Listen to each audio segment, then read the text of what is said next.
22 number श्लोक है। भगवान उत्तर देना शुरू कर देते हैं। तो अर्जुन का जो प्रश्न है ना, इन तीन प्रश्नों में ही भगवान उत्तर देंगे। तीनों प्रश्न का है। तो भगवान 22 नंबर से शुरू करते हैं। तो हम लोग देखते हैं 14 अध्याय के। श्री भगवान वाच प्रकाशं च प्रवृत्तिं च मोहमेव च पांडव न द्वेष्टि संप्रवृत्तानि न निवृत्तानि कांक्षति। छह श्लोक बाकी है। तो छह श्लोक में तीन प्रश्नों का उत्तर देते हैं। अब डायरेक्ट कह देते हैं, तुमने जो प्रश्न पूछा है गुणातीत के लक्षण और गुणातीत के अ, होने का उपाय है। अब मैं गुणातीत पुरुष किन किन लक्षण से युक्त होता है बताता हूँ। कहते हैं ये जो सत्वगुण रजोगुण तमोगुण है ना, प्रकाशम सत्वगुण का लक्षण, प्रवृत्तिम रजोगुण का लक्षण, मोहम तमोगुण का लक्षण है। तो पांडव सुनो, प्रकाशम प्रवृत्ति मोहम एवच संप्रवृत्तानि न द्वेष्टि। ज्यादातर क्या है, सत्वगुण होने से प्रवृत्त होता है मनुष्य, और रजोगुण तमोगुण से द्वेष होता है। तो उनके अंदर वो नहीं है। वो सब सुख बुद्धि हो जाता है, परंतु समबुद्धि है। उनके अंदर कोई आकांक्षा, कोई इच्छा नहीं है।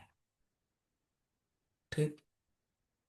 अच्छा, अभी इन दी मीन टाइम आप समझ ले, ये भगवान जब प्रश्न तो अर्जुन ने पूछ लिया, भगवान उत्तर सब देंगे। छह श्लोक में पहले भी जो स्थित प्रज्ञ लक्षण आदि बताया, याद रखना। अध्यात्म शास्त्रेषु शंकराचार्य भाष्य में कहते हैं, यानि यानि सिद्धस्य लक्षणानि तानि तानि ये साधकस्य साधनानि तानि एव लक्षणानि च भवन्ति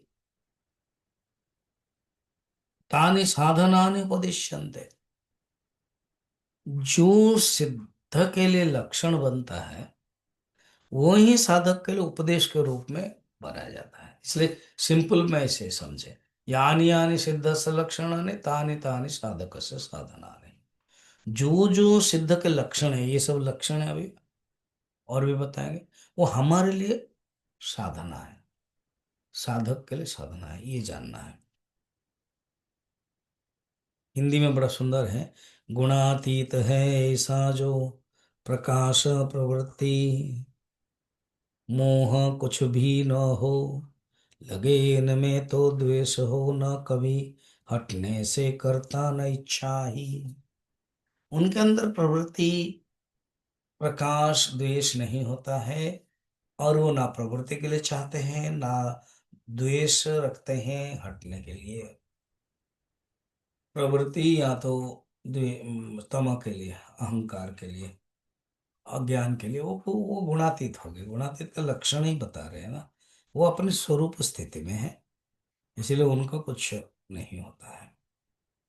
तो ये बात बताई गई है यहाँ पर। फिर रामचरित मानस में भी कहते हैं तुलसीदास जी, सुनहु तात माया कृत गुण और दोष अनेक, गुण यह भय न देखियई देखिय सो विवेक। तात सुनो, ये जो संसार है ना, ये गुण और दोषमय है। जो ज्ञानी है वो गुण दोष नहीं देखते, वो ऊपर उठ जाते हैं। और जो अज्ञानी है, जो अविवेकी है, वो ही गुण और दोष में पड़ा रहता है, और वो गुण दोष में रहता है। उनके अंदर कुछ भी नहीं, वो परे हो गए। समाधि स्थिति में जब आ जाते हैं तो उनका कोई भी विघ्न, प्रवृत्ति विघ्न भी नहीं होता है। तो ये जान ले, कोई इच्छा भी नहीं उनके अंदर, और सब वो परे हो जाते हैं। साधक ऐसे सिद्ध हो जाते हो। ठीक है, तो फिर हम कल देखेंगे। तो तीन जो प्रश्न है ना, ये लक्षण बताया। फिर आगे के जो श्लोक है उसमें और भी दो प्रश्न का उत्तर भी भगवान दे के समापन कर देंगे ये चतुर्थ अध्याय।